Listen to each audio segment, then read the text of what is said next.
Chers collègues, pour le groupe UMP, Madame Louwagie. Merci, Monsieur le Président.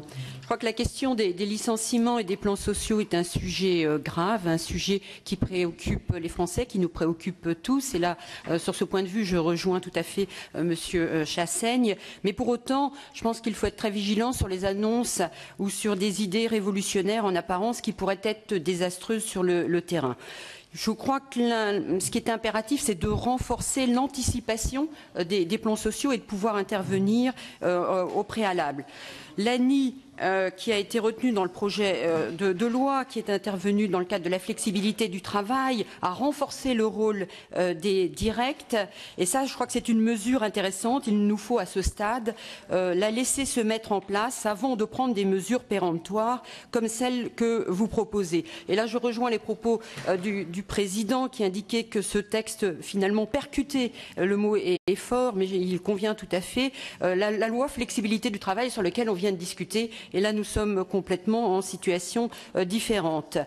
Les plans sociaux abusifs sont d'ores et déjà sanctionnés par la jurisprudence et nous n'avons pas de vide juridique en la matière. D'ailleurs, vous le soulignez tout à fait, Monsieur Chassaigne, dans l'exposé des motifs. Vous indiquez la justice n'est pas impuissante.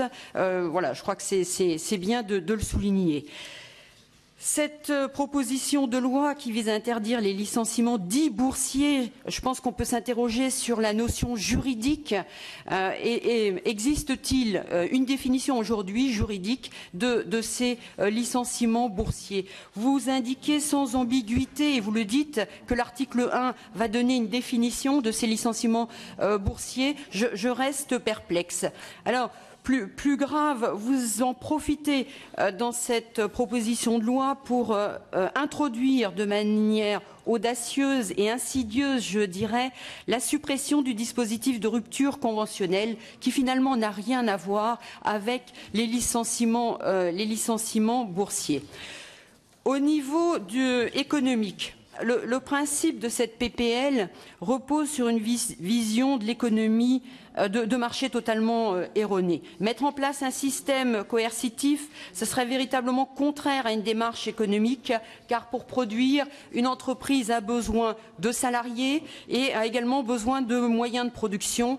Donc il faut lui donner les moyens, laisser la possibilité aux entreprises d'arriver à une situation de capitalisation qui lui permette d'investir. Nous avons trop de soucis aujourd'hui, de difficultés, de sous-capitalisation d'un certain nombre d'entreprises qui ne permettent pas à ces entreprises de se développer et notamment de se développer à l'exportation.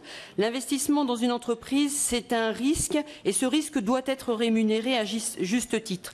Et une loi telle que vous la présentez aura véritablement des effets pervers car elle conduirait probablement premièrement, à décourager à l'embauche et finalement à être contre-productif dans un objectif de lutte contre le chômage que nous avons tous.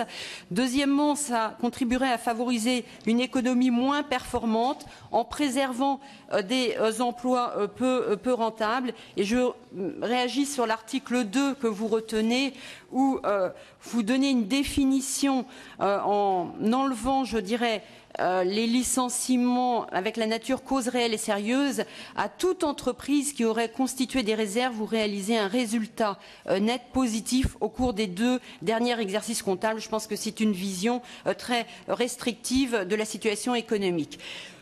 Troisième point, cela conduirait à dissuader des investisseurs étrangers de venir en France et ça c'est dommage parce que ces investisseurs ils contribuent à créer de l'emploi.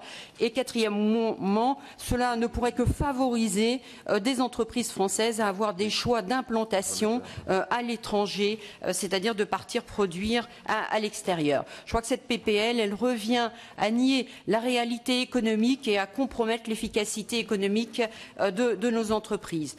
En dernier point, je crois que cela donne une caricature outrageuse pour les entrepreneurs de notre pays qui, en règle générale, ont la volonté de développer leur entreprise, que celle-ci puisse croître, d'avoir des nouveaux marchés, d'innover. C'est véritablement la volonté d'un chef d'entreprise d'entreprendre. Et lorsque l'entreprise est obligée de licencier, c'est le plus souvent pour mieux organiser, pour mieux se préparer à des mutations qui sont nécessaires pour qu'elle puisse se développer et croître et peut-être dans les années qui viennent réembaucher. Et en conclusion, j'attire l'attention sur un risque d'inconstitutionnalité qui pourrait exister au niveau des entreprises, car ce texte pourrait faire peser sur les entreprises des contraintes abusives et finalement nie la réalité du droit français protecteur des salariés. Je citerai pour ça le tribunal de grande instance de Troyes en février 2011 qui avait annulé un plan social en raison d'absence de motifs économiques. Voilà, pour l'ensemble de ces raisons, le groupe UMP ne soutient pas la proposition de loi. On avait cru comprendre.